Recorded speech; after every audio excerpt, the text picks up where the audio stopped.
Are you ready to unlock your full potential and maximize your productivity? Look no further than Productivity Smarts, the ultimate audio podcast hosted by renowned productivity expert Gerald J. Leonard. In every episode, Gerald shares captivating stories, invaluable tips, and cutting-edge strategies that will transform the way you approach productivity.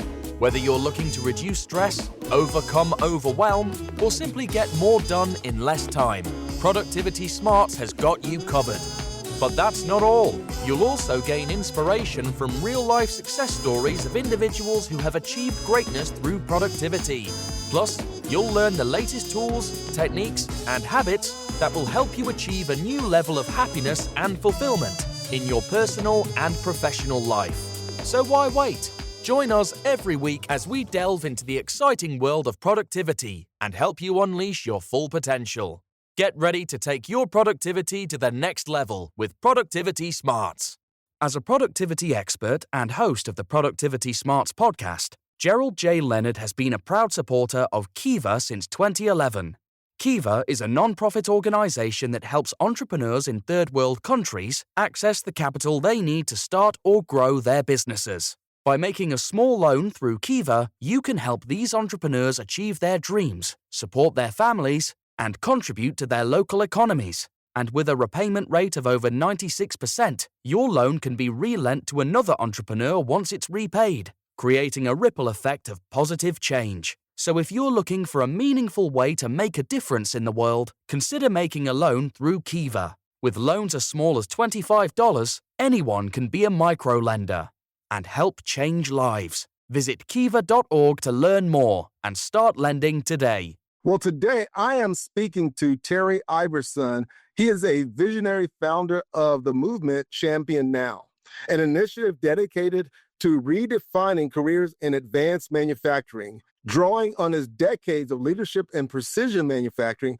he is the author of Finding America's Greatest Champions, 2018, and Inspiring Champions in Advanced Manufacturing, 2023. Sparking purposeful change in how professionals and creatives alike view hands-on innovation. Terry, how are you? Oh, I'm doing great, Gerald. Thanks for having me today. Excellent, excellent. Well, Terry, as I said earlier before we got started, I always ask two questions, and that is, what is your favorite style of music, and what is a song or a musician or artist that has inspired you? Oh, wow. All over the map when it comes to music, because I think all music is awesome. But I was always a big fan of rock, old school rock, so to speak, and then Christian rock. And the one song that I'm stuck on right now is "Honest" by Leanne. I'm trying to remember her last name, but it's Leanne Rhymes. Is it Leanne Rhymes? Not Leanne Rhymes. It's her name's Leanne, okay. and it's I think the song goes. Can I be honest? Do you have this? In other words, talking about, God and the Lord, do you got my back? Pretty fascinating song. That's the one I'm stuck on right now, at least. Okay. Excellent. Excellent. Well, Terry, how did you get started in manufacturing? I know you talk about it in your book with your dad and the things that you learned there, but share a little bit about your background and what got you passionate about manufacturing and the importance of manufacturing in the U.S. Well, my family's been, this year, my family marks 100 years in manufacturing, starting with my grandfather in 1925. And I was a good math. I went to a small prep school, excellent education in high school. And I was really good in math and science. I took AP physics and AP calculus.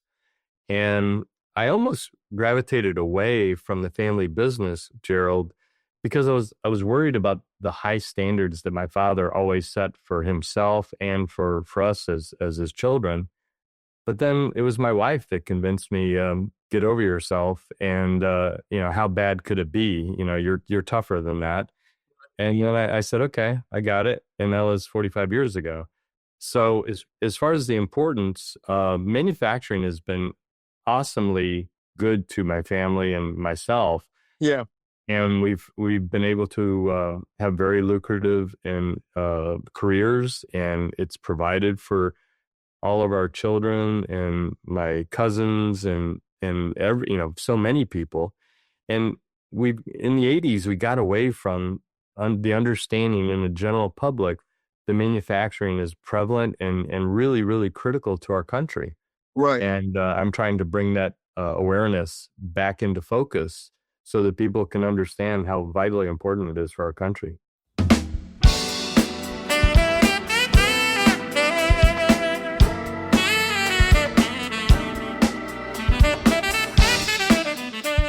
And I know you talk a lot about, as you talk in the book, about mentoring and coaching. And I really, really, really enjoyed that part and just the different things and the people that you interviewed and insights that you gained. And you talked to people that were in manufacturing and who were not in manufacturing, but just who had become really productive, very skilled in like trying to pick their brains with what can we share with the younger generations and even the older generations to be those coaches and mentors and set up those programs to really bring, the manufacturing, not only just back to the U.S., but increase the standards of it in the wake of, AI and everything. And that there are really good paying jobs in this space. And I was interested in bringing you on because I felt like it was a timely topic because one, there are a lot of people who have lost their jobs recently to AI. There are a lot of people who've lost their jobs to automation, which doesn't actually have to be AI. It can just be software automation. Also, the distributed workforce and global supply chain, a lot of jobs have moved overseas digitally as well. And so there are some factories are in operation. Some factories are just kind of rust belts. They're just kind of sitting there right now and people haven't put themselves into it. But obviously you have a passion for the power and impact that manufacturing and being productive using our hands can do. So let me ask you this. In Inspiring Champions in Advanced Manufacturing, you talk about shifting perception of manufacturing. How can professionals and creatives unlock new productivity by reframing hands-on work as strategic and value-driven work? Well, I think in this world and the times we're in where, there's a lot of uncertainty, right? Right. One of the biggest skills that my dad taught me was pivoting and seeing the hope in anything that, presents itself to you. Right. And I think, AI is not going to, the skill that we have with our hands using our minds, that short term is not going to be replaced by AI. We're very creative beings and we're very intuitive and critical thinking. Those skill sets will serve you very well for a lifetime.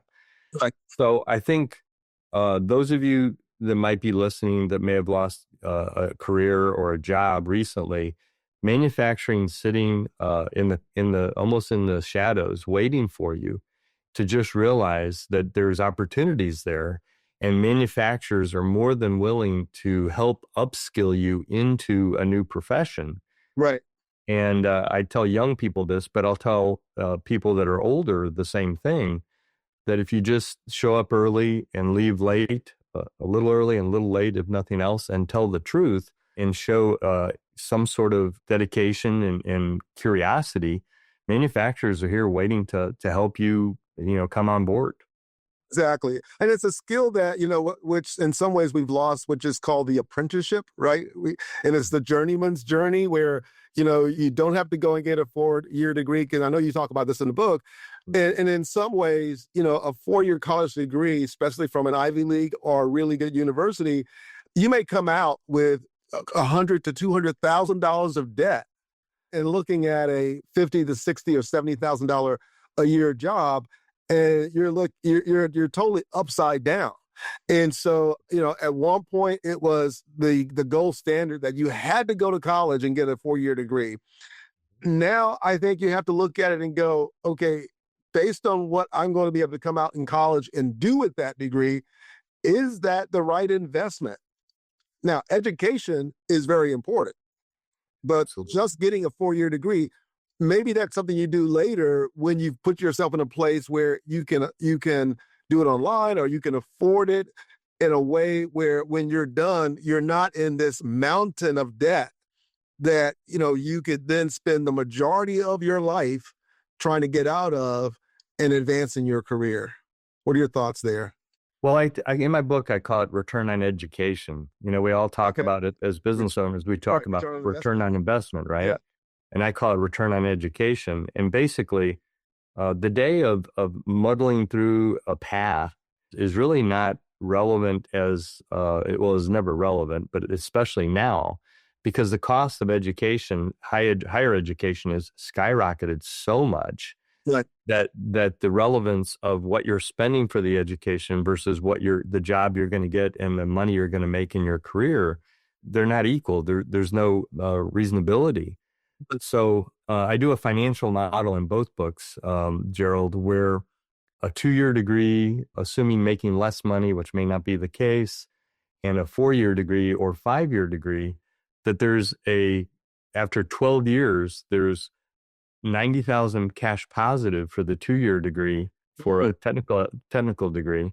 Right. And a 4-year degree, you're still with no interest-free loan, which we know doesn't exist.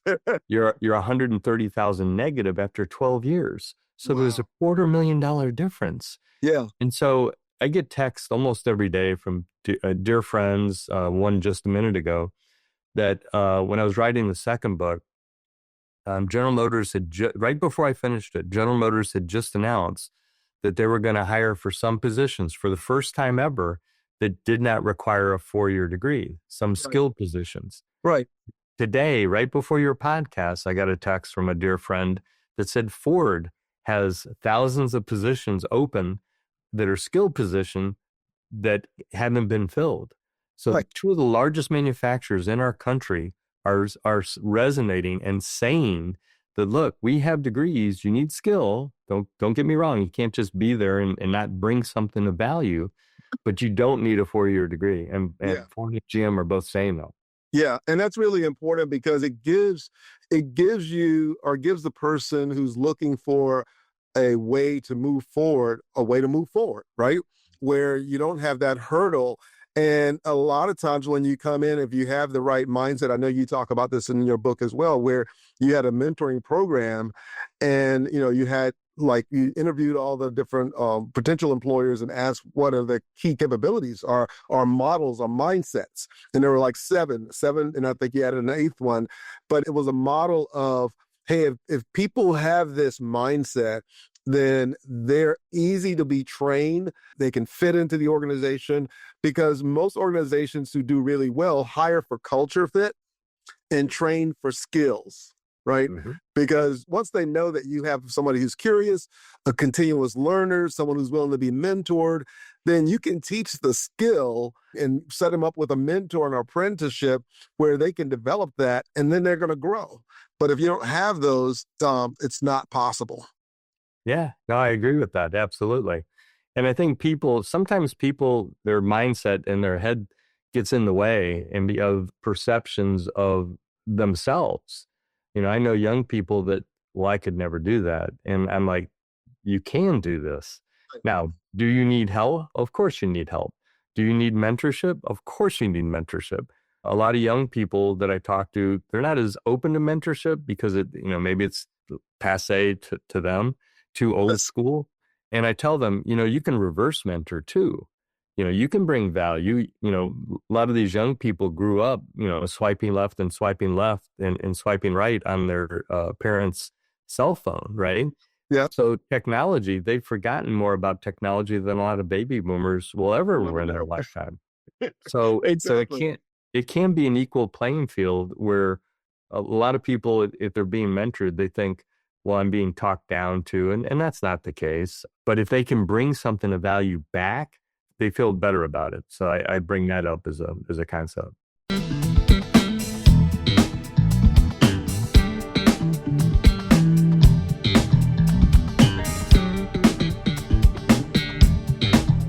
Well, here's a quote I use in my speeches that I developed as I thought about mentorship, because, I grew up as a musician, right? So I started playing music at 10. I was the youngest of 6. Mom and dad took care of all of our needs. But, because of the times, if you wanted to do extracurricular, you had to go get a job and pay for it yourself. Mm-hmm. And so I went out and bought my first bass, and I joined a band with some friends and got really good at playing, but I wanted to get better. And so I had to go out and make some money, mow lawns and do some work, and then take that money and go find a teacher. So Okay. for 11 or 12-year-old, right? I had to go find a teacher and then pay them and say, okay, teach me. And so you better believe I took those lessons. And what I realized in doing that, it wasn't at the time. What I realized later in life was what I had done for myself was I had, one, understood the value of mentoring and coaching. And so I created this phrase that mentoring and coaching is like being in the HOV lane of life. And so when you think about if you're in a very crowded, metropolitan area, all of them have HOV lanes. In an HOV lane, you have to have more than one person in the car, right? So during the commuting time, everyone else is, if they're by themselves, they're sitting there in traffic. It may take them on a regular basis 15 to 20 minutes to get home from that location. But when it's middle of traffic and rush hour, it could take between 1 to 2 hours unless you're in the HOV lane. And if you're in the HOV lane, you have one person with you, you have a conversation, you have the air conditioner on, you're listening to music, you're going the speed limit, 65, 70 miles an hour, you're still getting home at that 15, 20-minute time, and you're not stuck in traffic. And I'd say, think about mentoring and coaching in that way, that it's like being able to pull somebody in who knows more than you or who's been there many times. I call them, you want a mentor who's a tour guide and not a travel agent, right?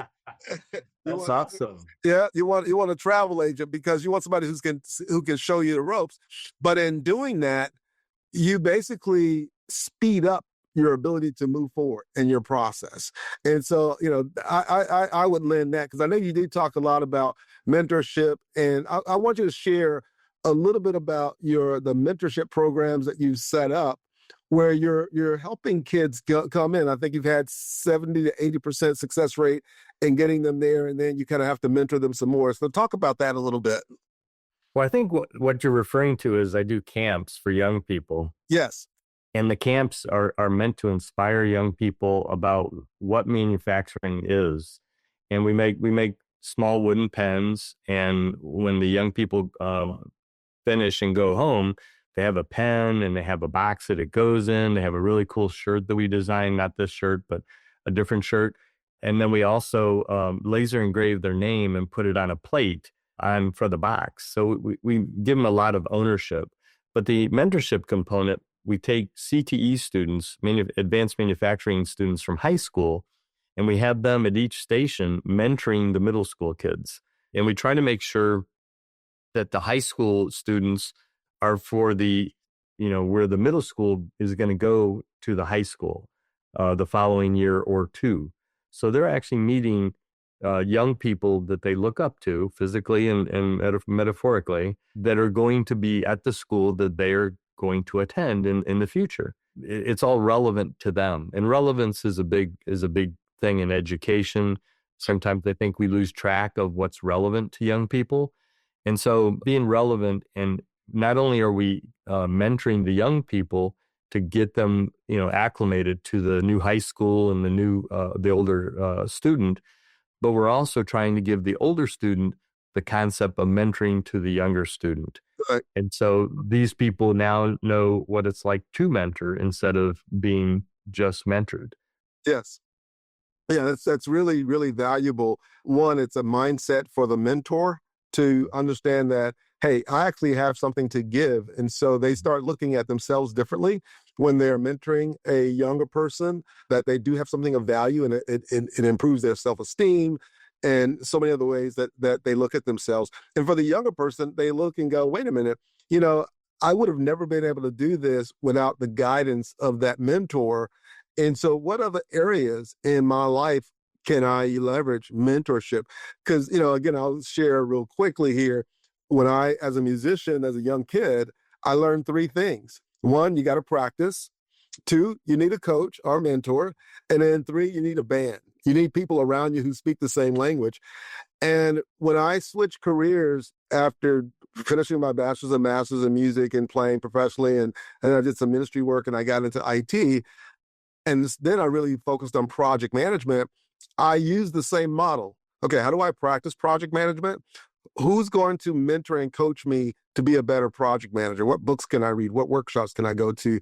And then who's my band? What organizations can I join? Right.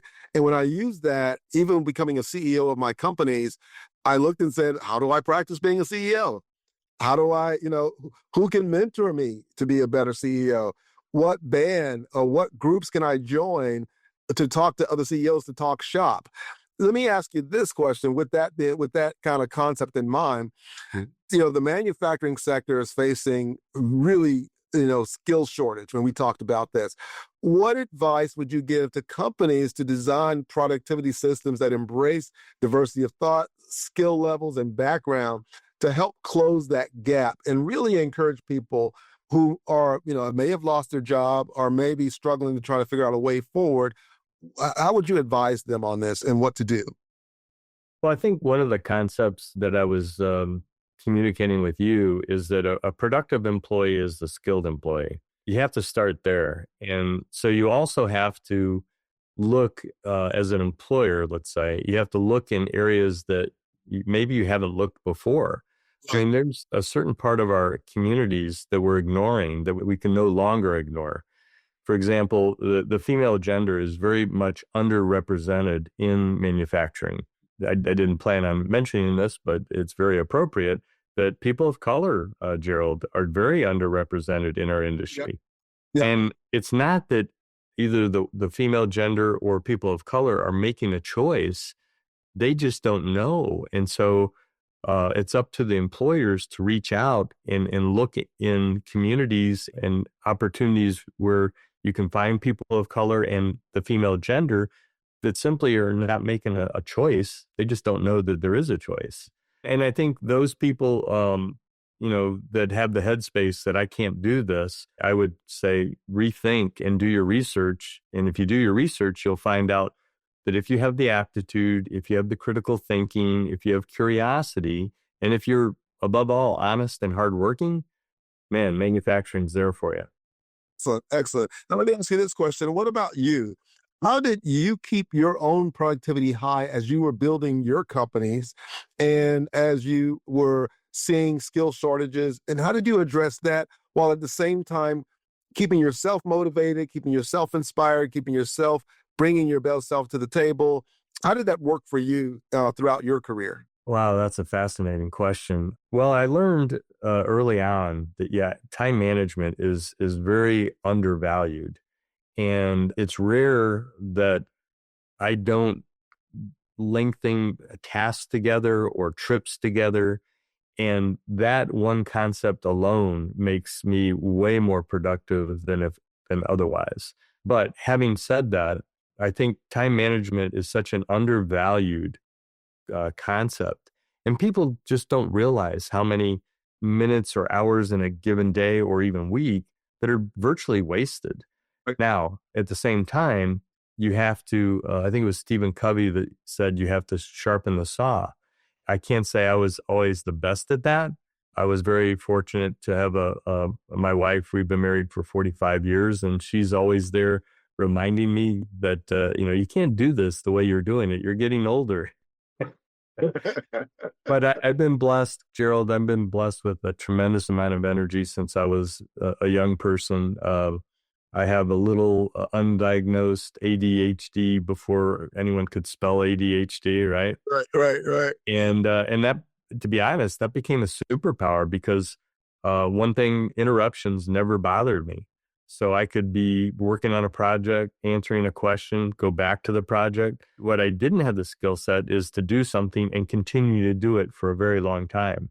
That I, flipped inside out and realized that that was actually a core competency, not a disability.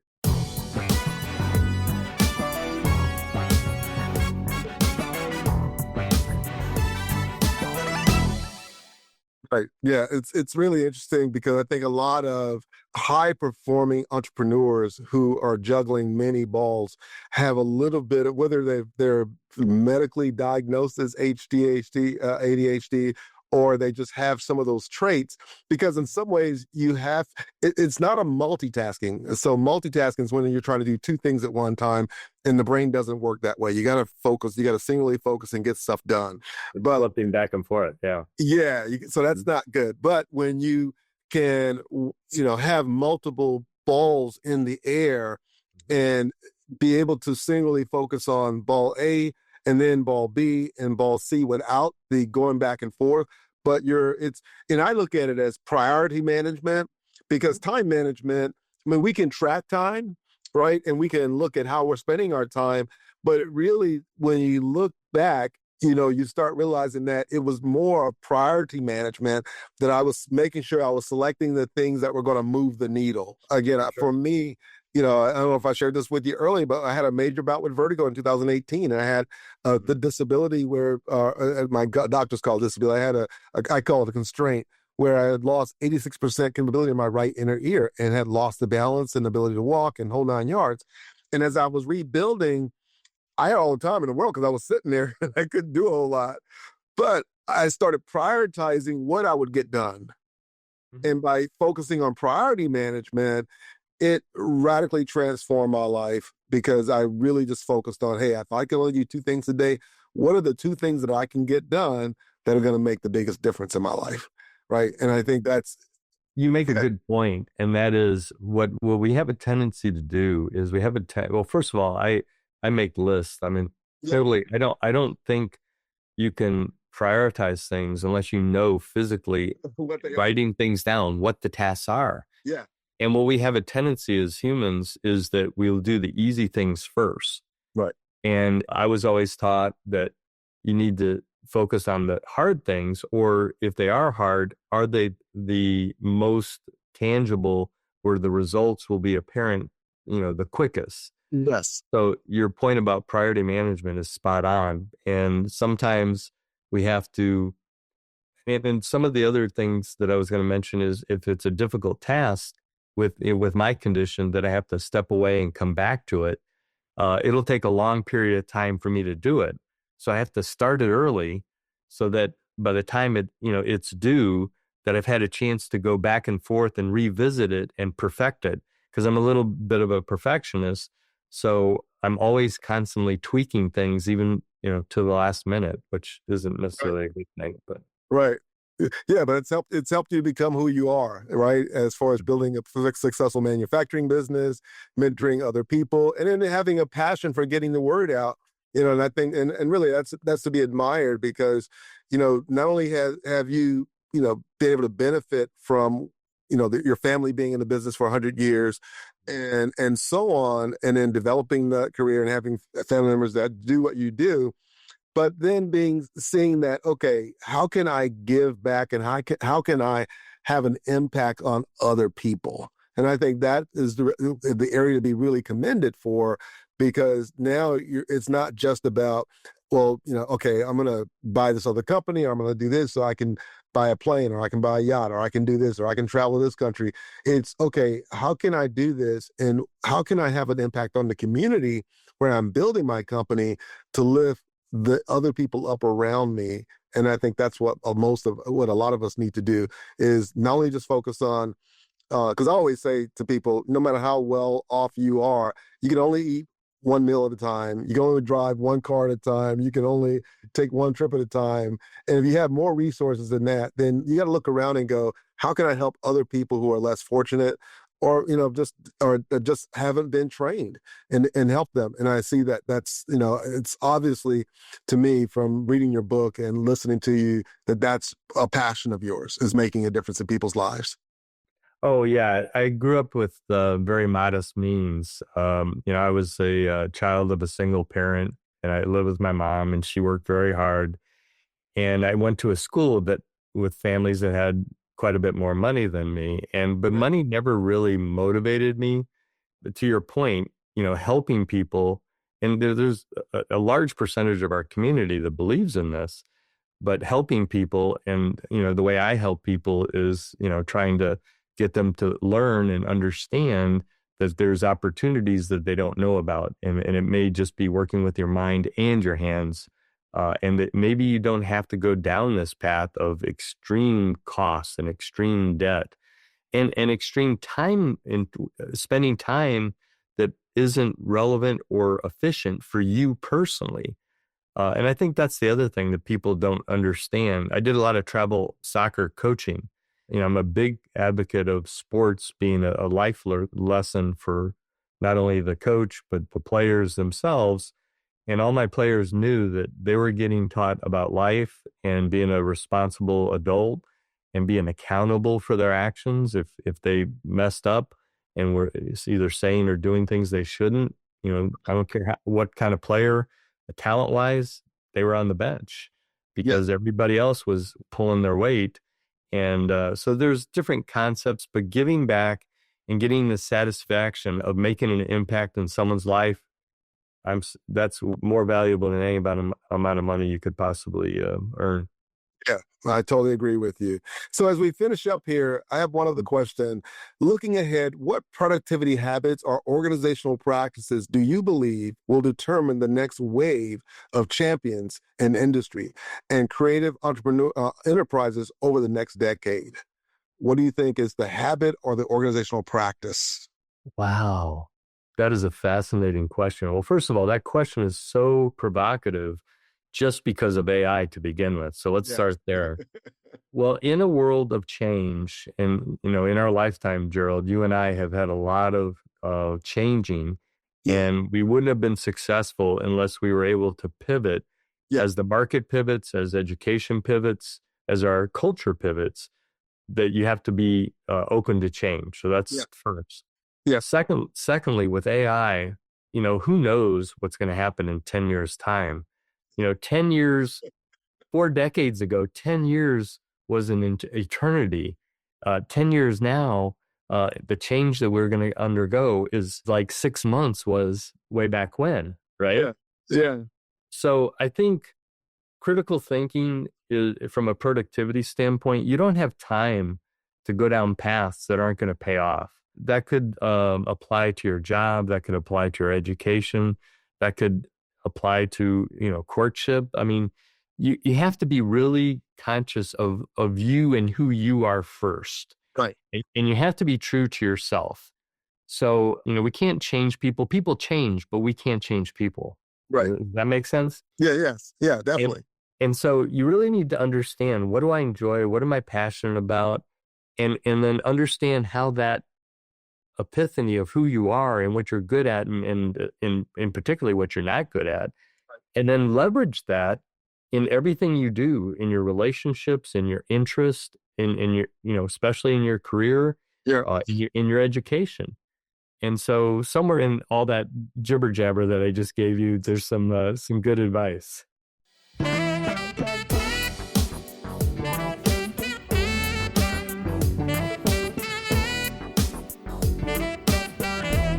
Yeah, no, it's great because it really is about being able to pivot. I call it the looking around the corner, right? When you're driving, you kind of want to look around the corner, see what's coming. And sometimes you have to look down the street to see what's coming at you. And I think in life, we have to look around the corner. And if we know AI is really taking off, and here's the thing about AI, and I'll just say this, is that a lot of people look at AI as something new. AI has been around for almost 80 years. 80 years. And so when I see people taking these 2-day boot camps and saying, oh, you're going to come out and become an AI expert. Okay, how do you become an AI expert in 2 days or 2 weeks when it's been around for 80 years? There's a lot of learning and growth that has to happen. But with that being said, I think that what you said about pivoting and just this continual learner, being a learner for the organization and for you personally, is a must. And you have to be able to adapt and transition, be agile, and just kind of constantly looking at where are things going. And you can't settle and just say, I want to be comfortable. That is detrimental to your life and your career.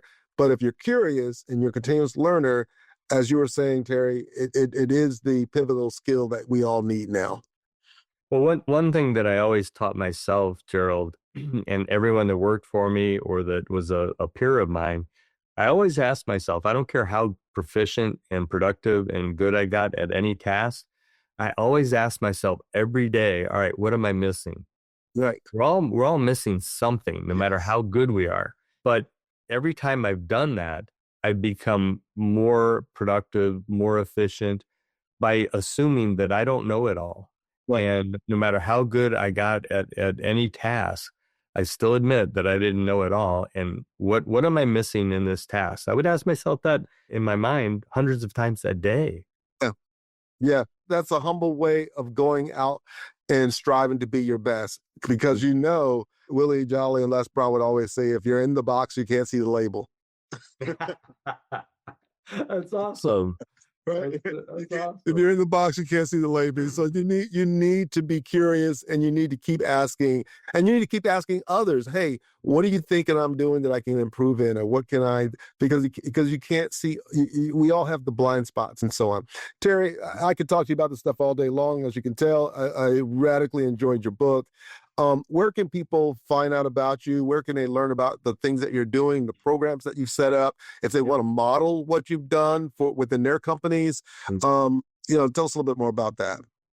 Well, ChampionNow is an acronym, and it stands for Change How American Manufacturing is Perceived in Our Nation. And we have a website called ChampionNow.org, and my email address is terry@championnow.org. But if you go on our website, we have the camps. We have videos of the camps. We have both books available on the website. I have 20 or 30 educational videos on our YouTube page. I have a Twitter feed. I have a Facebook feed. I have a LinkedIn feed. I started a scholarship program. I'm getting close to 100 podcast interviews now. And I'm going to bring this back to music, Gerald, since you're such a musician and a music fan. One of the things that I did is on our website, it's on our front page, is I wrote a song. I wrote a lyrics to a song during COVID. Yeah. And we're going to pivot over here to AI. After looking for artists to sing the song and not having success, I found something called Music GPT. Didn't write the lyrics, I did that, but I wrote the music score and provided the voice, and I have 3 different versions of the same song on our homepage at championnow.org. Yeah. So I'm bringing it back to music, Gerald, for you. But hey, that's awesome, man, because that's creative, right? That's saying, hey, there's a skill gap, or there's an availability of talent gap, and I'm going to leverage AI, even from a music standpoint, to fill that gap. And that's a brilliant way of using the technology and of pivoting and growing. And so even as you're closing out, you're showing why you've been successful, because you figured out how to close the gap and pivot. So Terry, thank you so much for being on the Productivity Smarts podcast and sharing your wisdom, your insight, and your knowledge. Thank you so much for all that you do. Thank you, Gerald. It's been an honor. I appreciate it. If you're enjoying the content and finding it valuable, we would appreciate it if you could take a moment and leave us a review. Your feedback is important to us and helps us reach a wider audience. If you leave us a 5-star review, it would mean the world to us. Not only does it help us improve the podcast, but it also helps us attract more sponsors and grow our community. Thank you again for your support and for listening to the Productivity Smarts podcast. Thank you for tuning in to Productivity Smarts, where we help you achieve your goals and live your best life. We hope you've gained valuable insights and actionable strategies to boost your productivity and increase your happiness and fulfillment. Remember to apply what you've learned and keep striving towards your goals. And if you haven't already, be sure to subscribe to our podcast for more inspiring episodes and expert advice from our host, Gerald J. Leonard. Until next time, keep pushing forward and unleashing your productivity smarts.